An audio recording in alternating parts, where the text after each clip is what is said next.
अस्सलाम वालेकुम। टॉपिक है market demand versus individual demand. तो सबसे पहले हम डिस्कस करते हैं कि what is mean by market. Market से मुराद एक ऐसा इलाका या एक ऐसी जगह होती है जहाँ पे बहुत सारे ख़रीदार और फ़रोख्तकार आपस में इंटरेक्ट करते हैं और चीज़ों की ख़रीदो फ़रोख्त करते हैं और उस चीज़ की कीमत तय पाती है। तो इसको कहा जाता है मार्केट। अब यहाँ पे हमारे पास दो कॉन्सेप्ट हैं, एक तो मार्केट डिमांड और दूसरा इंडिविजुअल डिमांड। तो इन दोनों की बेस लॉ ऑफ डिमांड या कानून तलब है।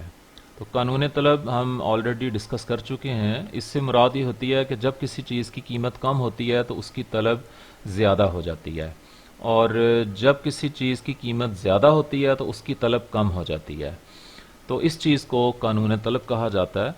तो अब अगर मार्केट में कोई एक शख्स किसी चीज़ को परचेज़ करना चाहता है, तो अगर उस चीज़ की कीमत ज़्यादा होगी तो उसको कम ख़रीदेगा, और अगर उस चीज़ की कीमत कम होगी तो उसको ज़्यादा ख़रीदेगा।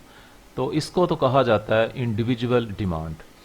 और मार्केट में ज़ाहिरी बात है कि बहुत सारे ख़रीदार होते हैं, और अगर बहुत सारे ख़रीदार मार्केट से कोई चीज़ परचेज़ करना चाहें और उस चीज़ की कीमत अगर कम होगी, तो ज़ाहिरी बात है कि जितने लोग हैं तो तकरीबन सब लोग ही उस चीज़ को कीमत कम होने की बुनियाद पे उस चीज़ को ज़्यादा ख़रीदेंगे।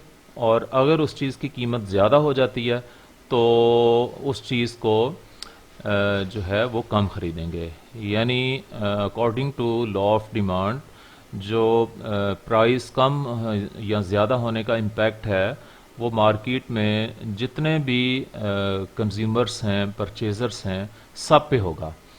तो इस चीज़ को कहा जाता है मार्केट डिमांड। ओके। अब इस चीज़ की वजाहत जो है ये स्केजुअल और डायग्राम की मदद से की जा सकती है। ये देखें, ये स्केजुअल है, इसमें फर्स्ट कॉलम है, इसमें प्राइस ऑफ आइसक्रीम कौन ली हुई है। सेकंड कॉलम में जो है वो कैथरीन है, इसकी क्वांटिटी डिमांडेड है आइसक्रीम कोन्स के लिए, और निकोलस है, इसकी आइसक्रीम कोन्स के लिए क्वांटिटी डिमांडेड है। और फिर इन दोनों की डिमांड्स को प्लस कर दें तो उसको मार्केट डिमांड कहा जाता है। वैसे तो मार्केट में बहुत सारे ख़रीदार होते हैं, लेकिन यहाँ पे आसानी के लिए सिर्फ दो जो ख़रीदार हैं वो सपोज किए हुए हैं, एक कैथरीन और दूसरा निकोलस। अब देखें कि अगर आइसक्रीम कोन की कीमत सिफ़र है तो इस पर कैथरीन जो है उसकी डिमांड जो है वो 12 है और निकोलस की 7 है। और अगर दोनों की डिमांड्स को प्लस कर लें तो वो 19 कौंस बन जाती है। अब आइसक्रीम कोन की कीमत इंक्रीज़ होके $0.50 हो जाती है, यानी $1/2 हो जाती है। तो कीमत कम होने का इम्पैक्ट पूरी मार्केट पे आएगा। और हमने अपनी मिसाल में ये दो लोगों को सपोज किया हुआ है, तो दोनों की जो कोन आइसक्रीम के लिए डिमांड है उसके ऊपर इम्पैक्ट आएगा। और कैथरीन की जो आइसक्रीम कोन के लिए डिमांड है वो 12 से कम होकर 10 रह जाएगी, और निकोलस की जो है वो 7 से कम होकर 6 रह जाएगी।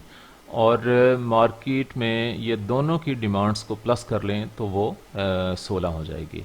उसके बाद कुछ अर्से के बाद जो है वो कीमत मज़ीद इंक्रीज़ होके जो है वो $1 हो जाती है।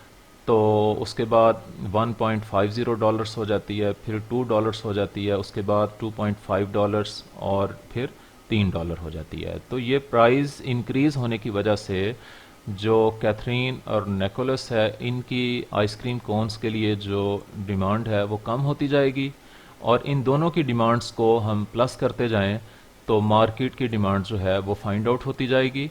और एट द एंड अगर हम देखें तो ये फर्स्ट कॉलम का एसोसिएशन जो है इसको हम लास्ट वाले कॉलम के साथ अटैच करें तो ये हमें क्लियर होगा कि जब मार्केट में किसी चीज़ की कीमत इंक्रीज़ होती है तो क्वांटिटी डिमांडेड जो है वो डिक्रीज़ हो जाती है।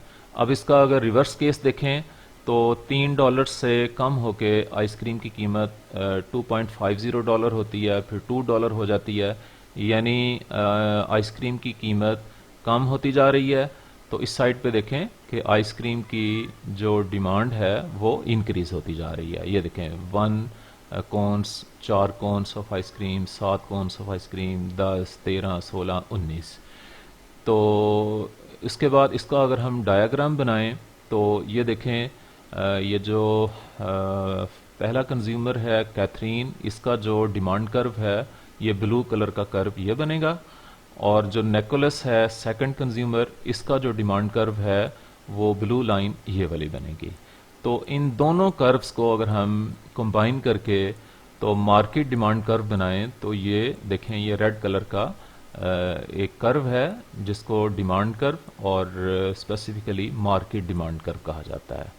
तो ये डिफरेंस है इंडिविजुअल डिमांड और मार्केट डिमांड का। I hope you have understand it. Thank you.